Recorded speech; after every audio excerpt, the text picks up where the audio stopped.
Hi, this is Esther with Discover Your Origins. And we all have that ancestor that we consider a brick wall on our tree. And a brick wall is just simply a dead end or a very difficult research problem.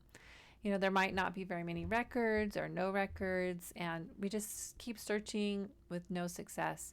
And in the last few years, DNA testing has really helped us to break through some of those brick walls. And so that's what I'm hoping to do with this new research project that I'm starting. The tools that I'm going to be using are two books published by Diana Elder and Nicole Dyer. One's called Research Like a Pro, and then they just released Research Like a Pro with DNA. And they really break down the research process and help you step by step analyze the data and things that are available. So I'm going to be using this, and I highly recommend these books.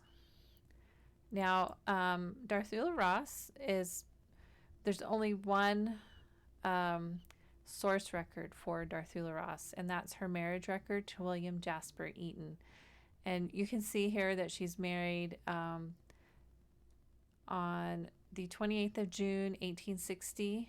And there's a curious note here on their marriage license that says that they were married at the residence of the bridegroom's father. And traditionally, a bride was married in her home county, usually in her own home or at the local church, usually with the bride's family. And so it was odd to see this statement here at the residence of the bridegroom's father.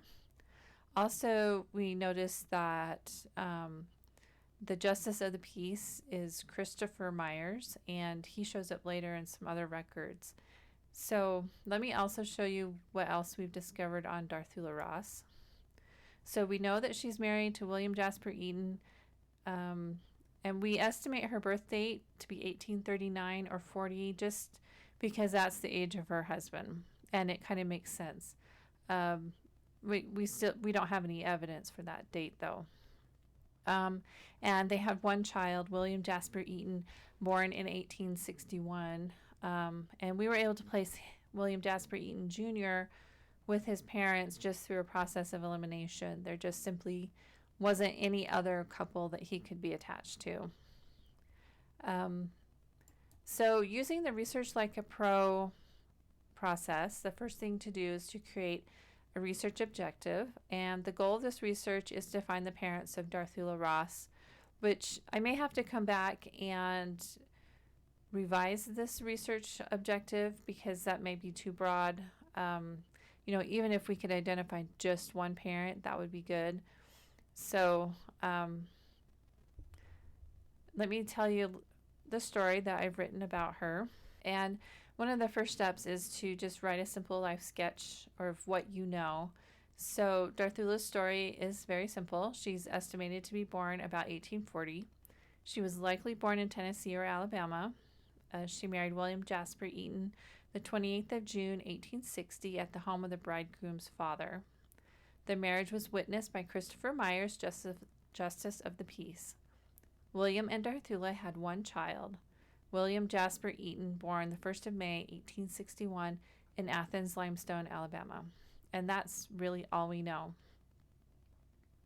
One of the challenges with this particular research project is that the events in Darthula's life overlap with the Civil War in Alabama. And Alabama, especially northern Alabama, where they were located, was devastated by the Civil War. Limestone County in particular is a burned county, and so it did experience record loss. And so that's been one of the biggest challenges. Also, there are only a few possible candidates that could be her parents, and we've never been able to tie her to any of them. We don't know when Darthula died. We assume that she died at the birth of her son or possibly during the Civil War. There's no headstone, no other death records. Family stories suggest that William Jasper Eaton had half-siblings with the last name of Franklin. So this would suggest that Darthula survived and remarried, and we've never been able to prove that connection. We've looked for Franklins, and there are not any Franklin families in Lauderdale County or Limestone County, Alabama, and we even looked into Tennessee. There's a few possible candidates. Colby Ross is living in Limestone County, Alabama, and he's the right age to have been a father to Darthula. Unfortunately, the census records do not show Darthula with that family at all. And so it's curious that that is the only Ross family in the area that she could possibly have been connected to as a child.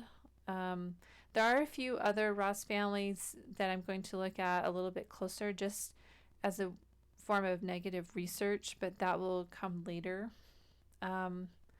So Colby's daughter, Cynthia Ann, married a Thomas Edgman, and the Edgman family were neighbors to William Jasper Eaton in the 1860 census. Colby Ross had a daughter named Parthena, who was born about the same time as our Darthula, and they're both unusual names, and so we've always wondered, could they be the same person, or are they different people? I think there probably are different people, just because of this other theory that I've come up with. Also, Colby Ross did not have very many descendants. His only known child to have descendants is Cynthia Ann Ross, and so there's a little bit of a limitation there as far as finding DNA candidates. Another possibility is that Darthula may have had a different maiden name, and that Ross was a married name. And Colby Ross had a son named Thomas Ross, and Thomas died in 1859. So if Darthula married Thomas, she would have been a very young widow. And so looking in the census records for Lauderdale County and Limestone County, there is another girl or woman named Darthula, and she's the daughter of William Langford and Drusilla Waits. And so my theory is that Darthula Langford married Thomas Ross, making her Darthula Ross. Thomas dies, and then Darthula remarries to William Jasper Eaton. We've not been able to prove this theory either because there's been no marriage record found, and I'll go into that later. So my research plan is to search for Darthula's origins by looking at Colby Ross and see if he's connected to Darthula in any way, to determine if Darthula Ross is the same person as Darthula Langford, and to use DNA matches to prove or disprove whether there's a connection there. So in order to answer some of these questions, I've got to spend some time researching Colby Ross and William Langford. There's a fair amount known about both of those, so I'll have to create a locality guide for Lauderdale County and Limestone County, Alabama. I'll have to kind of research the impact of the Civil War on Athens and Florence, Alabama, and identify some specific record sets to look at, do some fan research, which is looking at friends, associates, and neighbors of Darthula and William Jasper Eaton. And then I'll also have to do some descendancy research for Colby Ross and William Langford to identify potential DNA matches. It's a fairly large project, and you can read the details of my plan here. And I'm sure there will be some changes and things that I'll have to do as I go along looking at the records. And I'll explain that as I go. But stay tuned. There's going to be a lot more on this. Thanks for watching. See you next time.